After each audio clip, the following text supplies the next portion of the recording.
Speaking of that, how did you? Because prior to this, you wasn't doing dance records, was you? Here's the thing. I wasn't doing dance records, right? But I was getting my dance education via, again, the universe brought me things into my life that were there to show me and educate me on things. Give you an example. I mentioned Jay King and Club Nouveau, right? Mhm. Well, even though that situation fell apart, Jay King had hired this dude, Kevin Irving from Chicago, who used to be known as Jacking House, to be a member of Club Nouveau at this in this particular moment. Well, I didn't know a whole lot about house music at all, but Kevin Irving lived and breathed house music. He's from Chicago, for God's sake, and he was in the scene, being a part of it as it was really taking over the world internationally. Like it was crazy. DJ International, the label, Tracks, all the labels, and my man Steve Silk Hurley, all those guys were doing what they were doing at the exact time I was getting dropped from Warner Brothers. So Jack Your Body and House Ain't Giving Up and all these records that were like overseas imports coming from Chicago, I now was sitting there talking to one of the main architects and persons that was in Chicago making it. So I got a real education about house music from one of the creators and practitioners, Kevin Irving, rest in peace. My one of my Right. main man, that's my guy. So, and then I met the Steve Hurleys and the Byron Stingleys later on, and I became like we're like brothers to this day. Byron Stingley from the group 10 City, Steve Silk Hurley, one of the architects of house. Um, Come on, man. That's the reason why I know these names, Michael, Marshall Jefferson, and all these underground legends that literally created records that, I mean, it's crazy the records that they made, like that created house itself. So when I stepped to it, it was with an education from these people. Mm. And then, of course, you came across Martha, and And you. my very first joint out the gate was remixed by Dave Morales and the biggest house names in the game at the time. Like it's crazy, but also future legends like Maurice Joshua he did a version of "Give It to You." So I'm just saying, out the gate, I was already with one of the top voices in the game and some of the top house DJs. So like, I mean, again, I couldn't even plan. I could have never have planned it. You Man, feel? as I'm hearing you speak, you sound very like grateful for all the things that you've managed Oh, to. Yeah, yeah, I like bro, it. It's good energy, man. Because some people could I can't take tell things for you. granted, but I can I tell you take there's a lot. not a single second for granted, especially in today's times, right? Mm-hmm, Where mm-hmm, we are mm-hmm. now, like, come on, bro.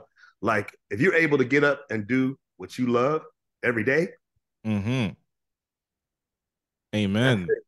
That's That's a gift it. from God. You've Yeah, won. yeah. You've won. It's not about the money. It's about being able to sustain yourself, your family, and do what you love. That's success, by the way. I completely agree. Amen. Because there's some people who have all the money in the world and they don't feel the You joy know, that you I can clearly see via the Zoom that you have. You know what I mean? and it's So because of where I come from, bro. You come from nothing, then almost everything is something. If you mm, mm, if you can see it, you feel me? You got to be able to see it though. Like that contrast of having nothing is very real to compare to having everything. Well, what is everything? In other words, what do you value? some gems right here, man. Some gems. Let me put some Don DeMarco right there, man. Dom Things DeMarco. like this. But okay, so here's my follow up, right? So how would you compare the dance music market with the R&B market in your experience? What are aside from the fact that they're two different genres of music, but is there any other like details within like the business that you notice that were different? Oh, that's a loaded question. Let me tell you what. I've watched the evolution of both. I watched R&B be so dominant in the 90s on the pop charts. We talking Mary J. Blige, SWV, Brandy, Destiny's Child, Missy Elliott, all these things in the 90s that were as big pop as Nirvana, Garth Brooks, um, all the pop rock stuff. Those things all existed on the chart at the same time. Nirvana and Dr. Dre and gangster rap, all these things were literally swirling on the chart at the same time that were all completely different. from each Mm-hmm. other. But you had huge followings and artists and fan bases, right?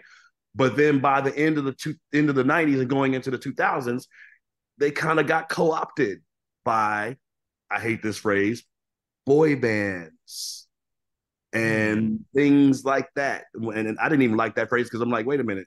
Last time I checked, a band is when people play instruments and shit, right? And Mm. they were calling these things boy bands. I'm like, what part of the band is it? They just sing it. What the hell? And I knew then. I was like, so we're calling stuff something that it's not. That was already the first red flag to me. Like, okay, band, no. Gap band, yes. Mm. Boy band, no. Mm-hmm. So that was the beginning of the slide of the co-opting to me in R&B, and it was huge. Now you got, and there's no disrespect to the artist. Don't misunderstand what I'm saying. I'm talking about the culture.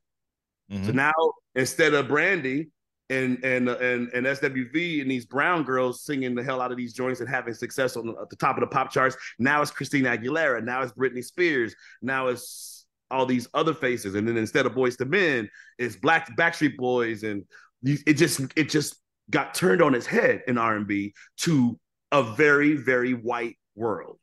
The exact Mm. same thing happened to dance. And then they Mm. changed the name to EDM when it used to be Mm. house. So Mm. there you go. Wow, wow, wow. All right, so we're now in the year 1993, right? 93. I think I was 2 years old at this point, right? Oh Uh, wow. yeah, yeah, You gotta yeah, stop doing that, bro. You gotta stop. yeah. That's the last No, song I'm gonna bro. do. That's the last You song I'm do, gonna do. All Ali, right. you're doing the Kevin Hart thing, yeah? Well, damn, you that? Oh, I damn. know, right? Right. Damn. Oh man, but Come on. I mean, but in all seriousness, I'm also on one hand it's funny, but the other hand, I'm just trying to highlight how Yeah. timeless this song is. I got you, bro. I got you. I'm that's busting what your balls, bro. Got you. all right, here we go.